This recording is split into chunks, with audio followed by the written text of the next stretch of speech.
अस्सलामुअलैकुम दोस्तों, मेरा नाम आयशा है। मेरे चैनल पर खुश आमदीद। मेरी उम्र 19 साल है और मैं मुल्तान के रहने वाली हूँ। आज मैं आपको बहुत ही मज़ेदार और इंटरेस्टिंग कहानी सुनाने जा रही हूँ, तो कहानी को लाजमी ज़रूर सुनिएगा। कहानी सुनकर कमेंट में ज़रूर बताइएगा कि कहानी आपको कैसी लगी। शायद आपके साथ ज़िंदगी में भी कुछ ऐसा ही हो जो कि इस कहानी में शामिल है। हो तो कमेंट में ज़रूर बताइएगा। तो चले कहानी शुरू करते हैं। मेरी जिंदगी की सबसे बड़ी परेशानी और रातों की नींदें उड़ाने वाला वाहिद बोझ मिडिल क्लास फैमिली का वो माशी बहरान और जल्द अज जल्द एक बेहतरीन नौकरी का हुसूल था, जिसके बगैर मेरे घर का चूल्हा जलना नामुमकिन हो चुका था। और इसी शदीद मजबूरी के तहत मैंने अपने तमाम ज़ाती ख्वाबों, ख्वाहिशात और अमंगों को एक तरफ रखते हुए इस शहर के सबसे बड़े सरकारी अस्पताल में नर्सिंग का कोर्स ज्वाइन कर लिया था, जहां हमारी रोजाना की क्लासेस और प्रैक्टिकल ट्रेनिंग की जिम्मेदारी अस्पताल के सबसे सीनियर, इंतहाई काबिल और एक रौबदार शख्सियत के मालिक डॉक्टर दानियाल के पास थी, जो अपनी पेशावराना सख्त मिजाजी और बावकार अंदाज़े गुफ्तगू की वजह से पूरे मेडिकल स्टाफ में एक अलग मकाम रखते थे। मैं खूबसूरत तो बचपन ही से बिला की थी, लेकिन इस सफ़ेद नर्सिंग यूनिफॉर्म ने मेरी मासूमियत और चेहरे के निखार को मजीद नुमाया कर दिया था। यही वजह थी कि ट्रेनिंग के पहले ही हफ्ते से मुझे ये शिद्दत से महसूस होने लगा था कि जब वो हॉल में लेक्चर दे रहे होते थे तो उनकी गहरी, पुरस्रार और सहरंगेज नजरें बार बार घूमकर मुझ पर ही आकर ठहर जाती थीं, जिससे मेरे पूरे जिस्म में एक सनसनी सी दौड़ जाती, हाथ पांव ठंडे पड़ जाते और दिल की धड़कन इस कदर तेज हो जाती कि मैं चाह कर भी उनसे नजरें नहीं मिला पाती थी और हमेशा शर्म और खौफ के मारे अपनी डायरी पर नजरें में जमा लेती थी। अस्पताल के इस बड़े से इलेक्ट्रो हॉल के अंदर, जहां खामोशी और संजीदगी का एक अजीब माहौल रहता था, वहां डॉक्टर दानियाल का अंदाज, उनका मेरे पास से गुजरना और मुझसे मुखातिब होना मेरी सोचों पर इस तरह हावी हो चुका था कि मैं घर जाकर भी सिर्फ उन्हीं के बारे में सोचती रहती। मगर दूसरी तरफ मुझे अपनी औकात और ख़ानदानी गरीबुल वतनी का भी अच्छे से अंदाज़ा था। इसलिए मैं अपने दिल में उठने वाले उन जज्बाती तूफानों को दबाकर सिर्फ एक आम स्टूडेंट की तरह रहने की अदाकारी करती थी। 1 मिनट के लिए रुकना, मुझे तुमसे कुछ बहुत ज़रूरी बात करनी है। और उनके मुंह से अपना नाम सुनकर मेरे पांव जैसे ज़मीन के साथ चिपक गए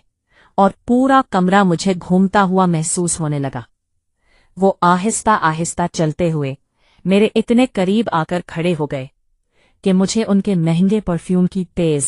और सहर अंगेज खुशबू अपने हवासों पर छाती हुई महसूस होने लगी। और उन्होंने बिना कोई वक्त ज़ाया किए अपनी जेब से एक छोटा सा सफ़ेद कागज़ का टुकड़ा निकालकर मेरी तरफ बढ़ाया, जिस पर उनका पर्सनल मोबाइल नंबर लिखा हुआ था, और उसके बिल्कुल नीचे एक लाइन बड़े वाज़ेह और गहरे अल्फाज में लिखी थी कि अगर तुम अपनी जॉब को लेकर वाकई संजीदा हो और मुझसे एक सच्ची, गहरी और मुखलिस दोस्ती के लिए तैयार हो, तो आज रात ठीक 9 बजे मुझे इस नंबर पर कॉल करना। जिसको पढ़ मेरे माथे पर पसीने की बूंदें अभर आईं और मैं खौफ और हैरत के एक ऐसे समंदर में डूब गई जहां मुझे समझ नहीं आ रहा था कि मैं क्या फैसला करूं। मैं वो पर्ची अपने पर्स में छुपाकर किसी न किसी तरह हॉस्टल के अपने कमरे में वापस तो आ गई, लेकिन पूरा वक्त मेरा दिमाग एक जंग का मैदान बना रहा और वो कागज का टुकड़ा मुझे बार बार अपनी तरफ मुतवज्जा कर रहा था। चुनाचे जब रात के ठीक 9 बजे हॉस्टल में हर तरफ एक गहरा सन्नाटा छा गया, तो मैंने अपनी जिंदगी का सबसे बड़ा रिस्क लेते हुए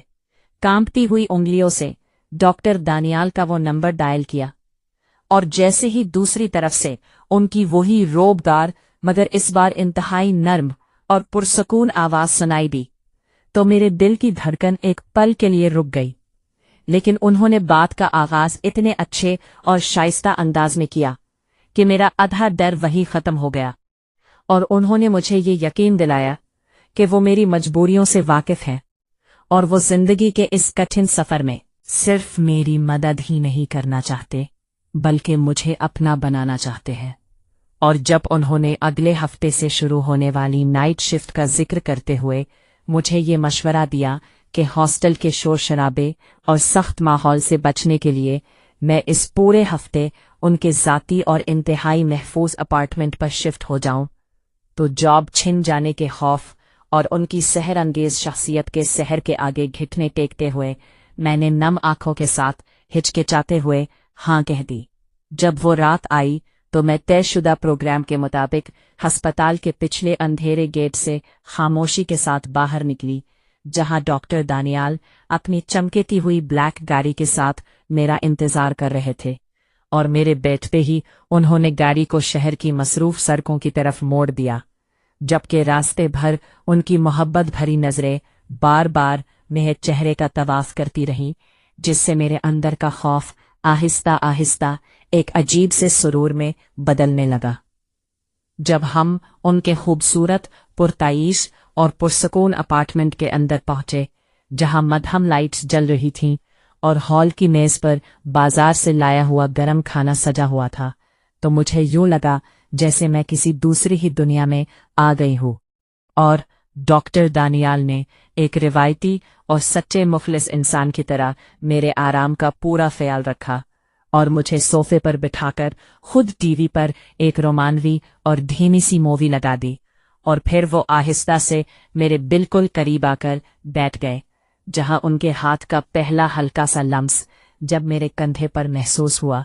तो मेरी रूह तक कांप उठी। लेकिन जब मैंने हिम्मत करके उनकी बड़ी और गहरी आंखों में झांका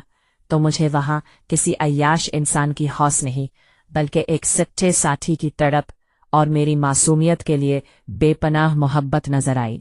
और इस बंद कमरे की पुरसकून तन्हाई में हमारे दरमियान नए और पाकीज़ा रिश्ते की शुरुआत हुई, जिसने मेरी सोचों के धारे को ही बदल कर रख दिया था। और अब मुझे यकीन हो चला था कि नौकरी तो मुझे मिल ही जाएगी, लेकिन साथ ही मुझे जिंदगी का सबसे बेहतरीन हमसफर भी मिलने वाला है। इस रात के बाद से अस्पताल के अंदर मेरे दिन और रातें बिल्कुल बदल चुकी थीं, क्योंकि अब हमारे दरमियान सिर्फ एक स्टूडेंट और डॉक्टर का रिश्ता नहीं था,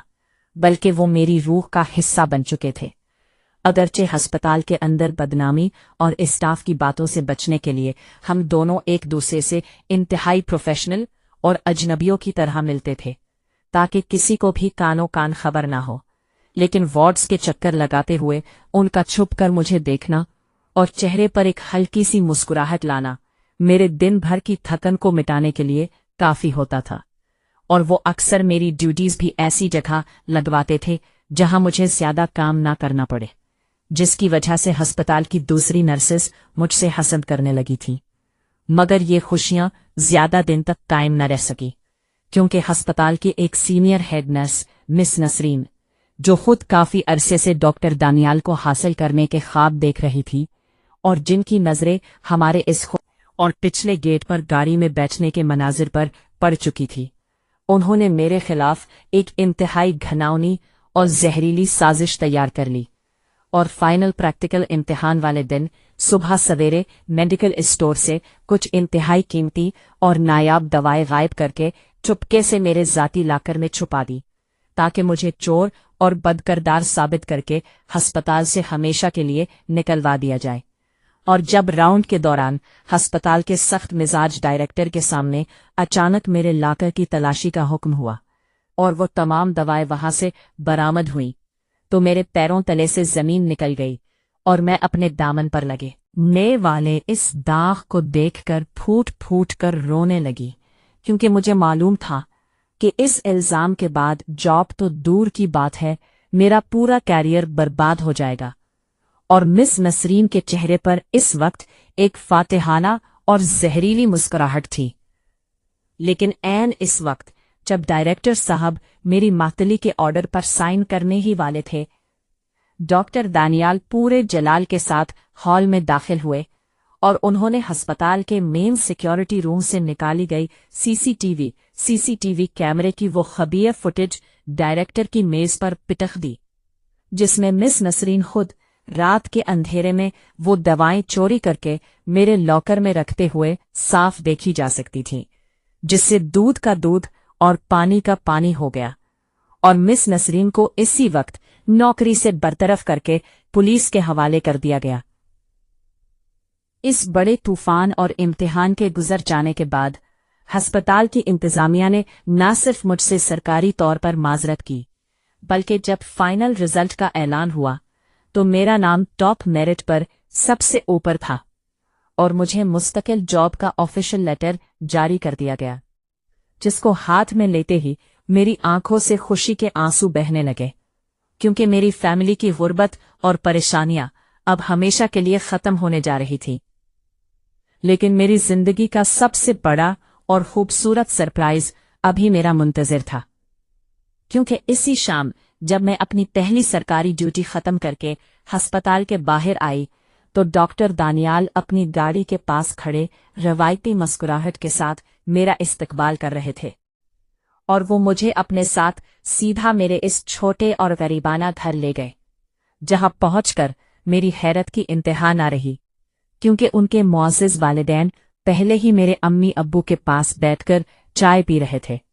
और उन्होंने बड़े ही एहतराम के साथ मेरा हाथ डॉक्टर दानियाल के लिए मांग लिया, जिस पर मेरे वालिदैन के चेहरे फख्र और खुशी से चमक उठे। और इस तरह नौकरी की एक मजबूर तलाश से शुरू होने वाला ये सस्पेंस और रोमानवी सफर एक पाकीज़ा मोहब्बत, सच्ची वफादारी और शादी के एक ऐसे खूबसूरत और लाजवाल बंधन में तब्दील होकर कामयाबी की मंजिल पर पहुंचा, जिसने मुझे ये सिखा दिया कि अगर आपकी नीयत साफ हो और आपका साथी मुखलिस हो तो जिंदगी हर मुश्किल इम्तिहान के बाद आपकी झोली खुशियों से भर देती है।